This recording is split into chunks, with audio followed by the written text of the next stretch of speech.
All right, all right. Hey, welcome back to Go with the Flow 504. Today we will be doing chapter 2 of my book. Pass This Test is the song you just heard. Hopefully, you guys had a chance to listen to the music that I have on YouTube. The channel is called Battle Sync. Here you come my way, walking to forever, to our wedding day. Here you come my way, I'll be yours forever. Hi, I'm Flo with Go With The Flow. If you're new here, welcome to my channel. I just published a book called Pass This Test. And last week we started a series. I'm going to be doing a weekly, recap of the book for each chapter of the book. So I did chapter 1 last week. I'll be doing chapter 2 this week. So this chapter is all about the fascinating facts of marriage.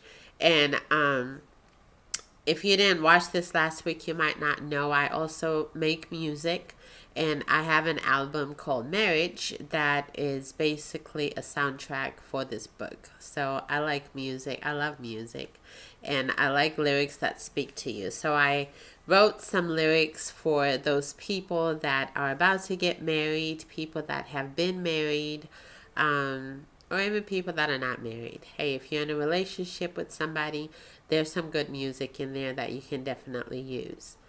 So back to today's topic. We are on chapter 2 of Pass This Test Before You Walk Down the Aisle. And this chapter is all about the current statistics of marriage and the basic facts of marriage. Okay? So we're just going to talk about the different sections of this chapter and just start from the very, very beginning. So marriage has been a cornerstone of society for so many centuries. And it hasn't always looked the way that it looks today. So in ancient times, marriages were often arranged by families. And in some countries today, you still do have arranged marriages. And it was more about forming alliances than it was about love.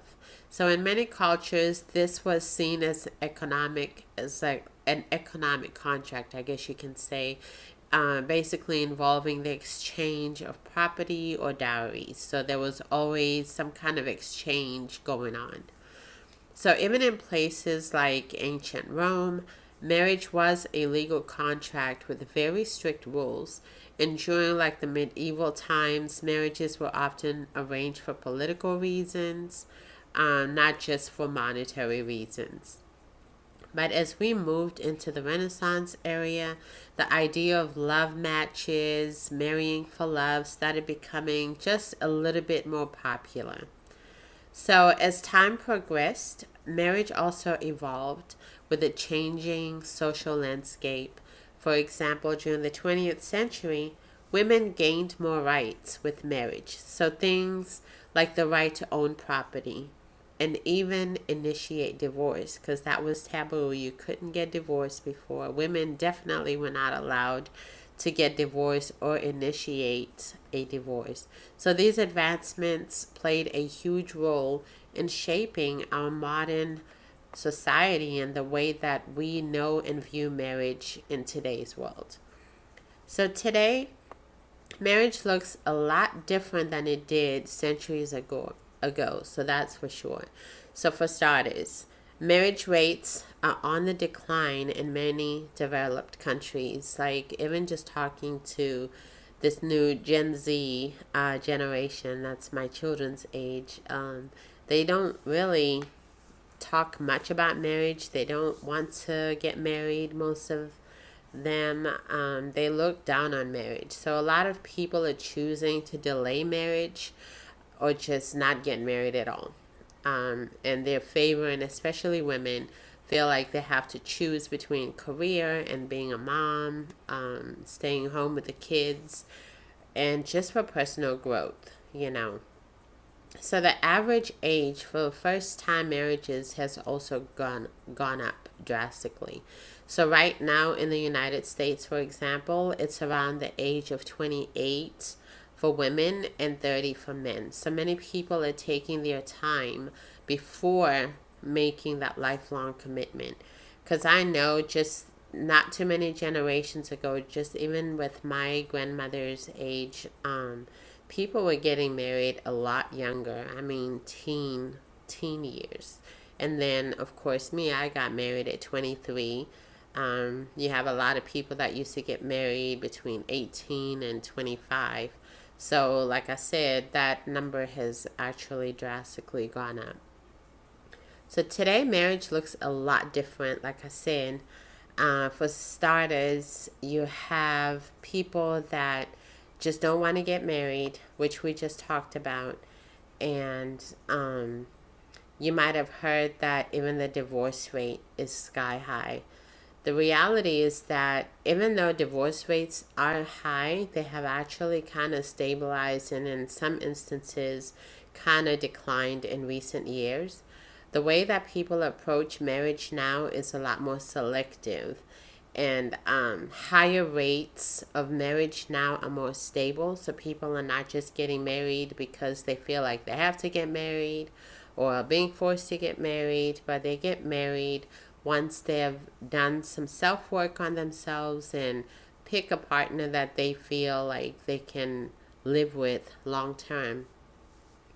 And of course, we've also seen the widespread legalization of same-sex marriage in countries around the world.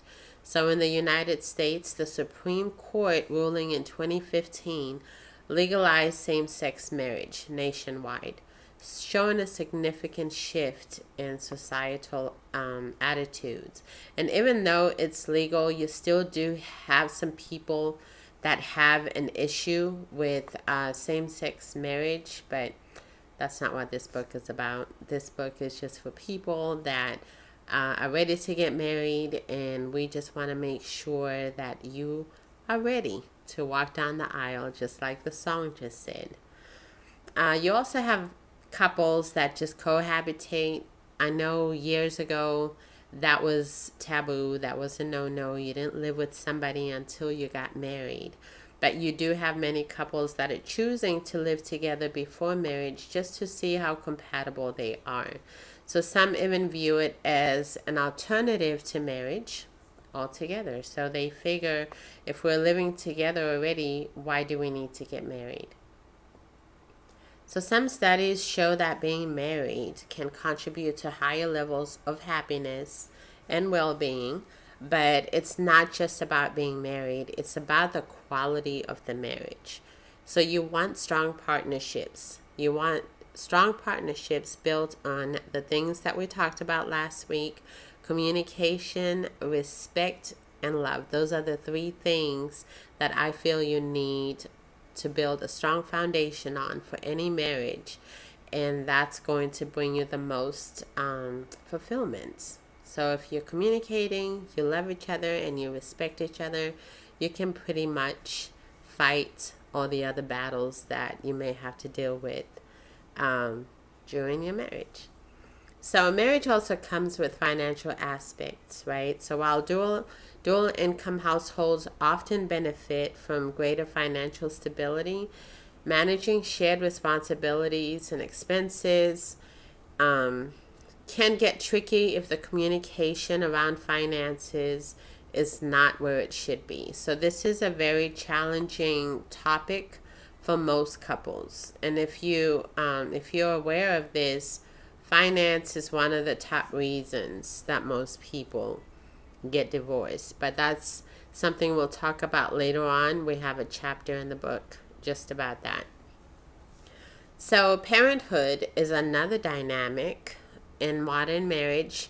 Some couples are choosing to wait to have children. Some couples just don't even want to have children at all. So having kids can obviously bring immense joy, but of course there's always challenges with being a parent. Being a parent is definitely a blessing, but it is not the easiest thing in the world to do. So as you can see, marriage is a complex and evolving institution. So whether it's navigating the financial challenges or adjusting to parenthood, every couple's journey is unique. So in the next episode, we'll talk about what makes a marriage successful and the qualities that you need before saying I do. So stay tuned. Thank you so much for watching this channel.